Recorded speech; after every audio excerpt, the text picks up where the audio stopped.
Thank you, everybody, for joining us. I am Vivian, and I am here with Tiny Power Co. And Taylor are super excited to start this new interview segment with some of the experts that you all love. And today we are going to talk to one of our favorite experts to follow on Instagram. And her name is Eli. She's a licensed therapist. And I love her because she focuses on connection and connection with our children, on connection with the little ones, with our teenagers, and how that is going to help them go out there in the world. Eli, thank you so much for being with us. You are so welcome. I'm so glad to be here. Thank you. And we're just going to dive in because we just have a little bit of time. So the first thing that came to my mind, we really want to talk about self-worth and how our children can develop this sense of self-worth from an early age. Yes. Is that truly what happens? Can they really develop that the toddler stage? Absolutely. Even younger, actually. So we develop as a we before we become a me. And you can think of that in physical terms. We start in the context of someone else's uterus, and we're literally growing out of their body and their cells, right? And then when we come out entirely dependent, right? There is no infant that has ever lived that was like, yeah, you know what? I got this. I'm looking for some milk. I'm thinking 2%. And that's not a thing. We come out relationally, right? So we develop our sense of ourselves through our sense of our relationships. And what happens is, in a secure environment, a caregiver has the capacity to be connected and attuned. And the word attuned means the ability to read someone's nonverbal cues accurately, right? And that attunement process, so let's say a baby is crying and a caregiver responds to that cue for connection, and they bring their face to that baby and they say, oh, you're so sad. Are you hungry? Is your diaper wet?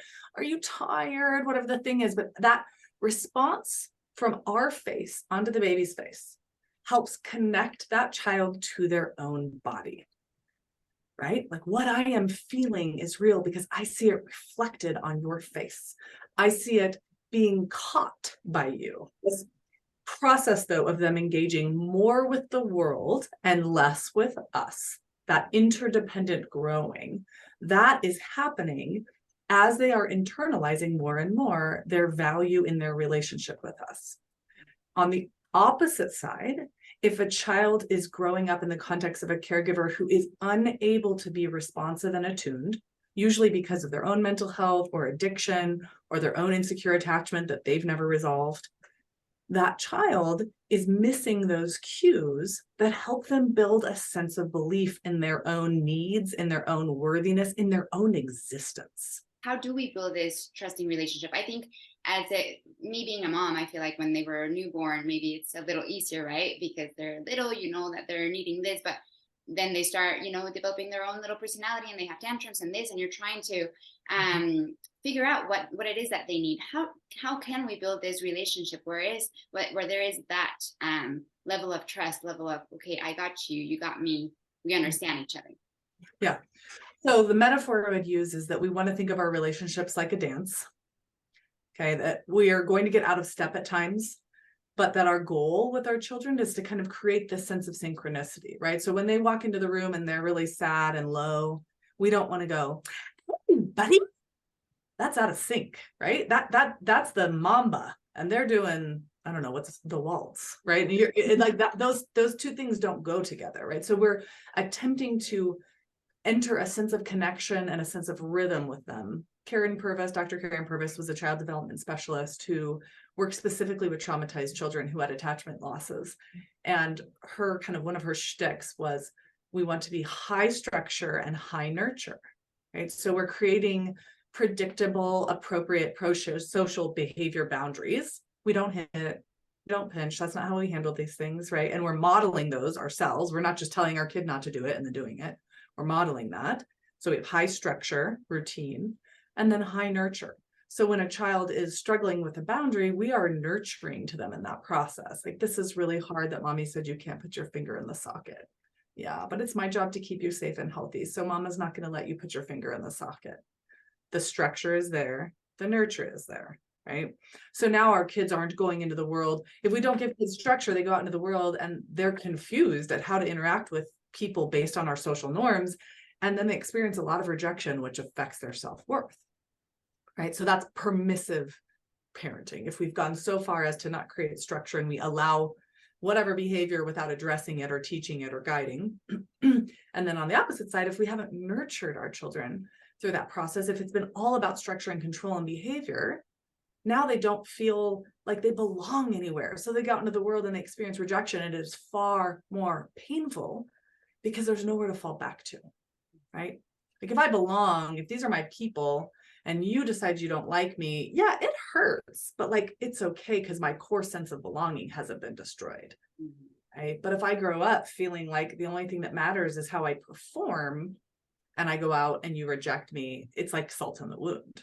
Once again, another proof that I'm unworthy of connection or relationship. What are some of those things that we can do just on a daily basis with our children, that I don't know if it's phrases that we can say. I don't know if it's certain,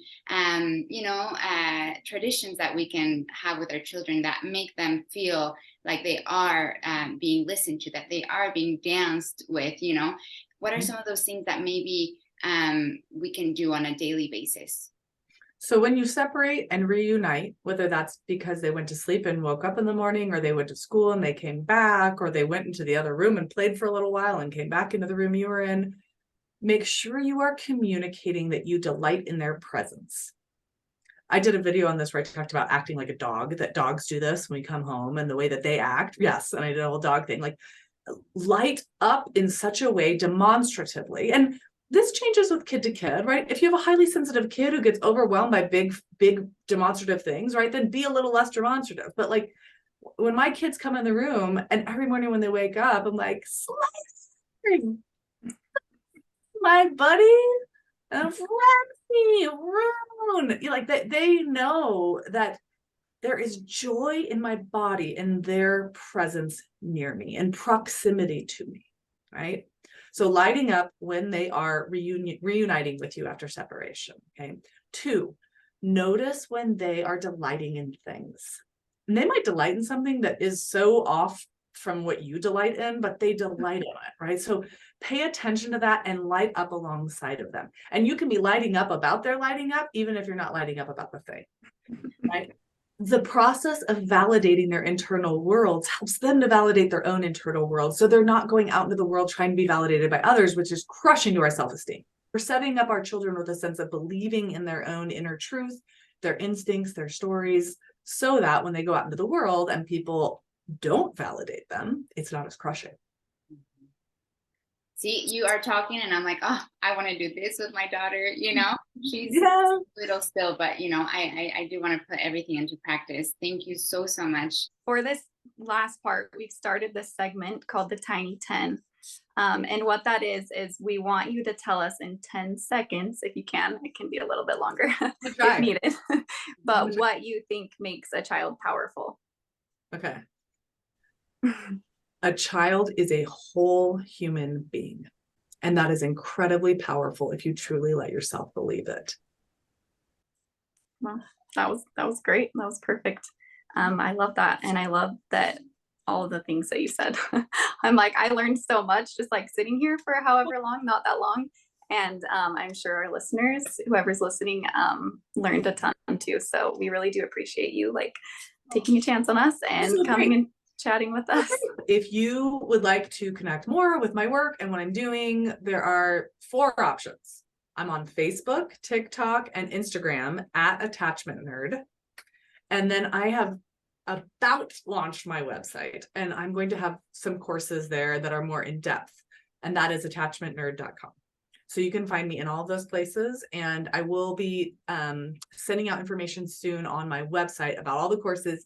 And I have a team of therapists and coaches who I supervise, who all work the same way I work, who will be available for individual therapy in Colorado and then coaching outside of Colorado.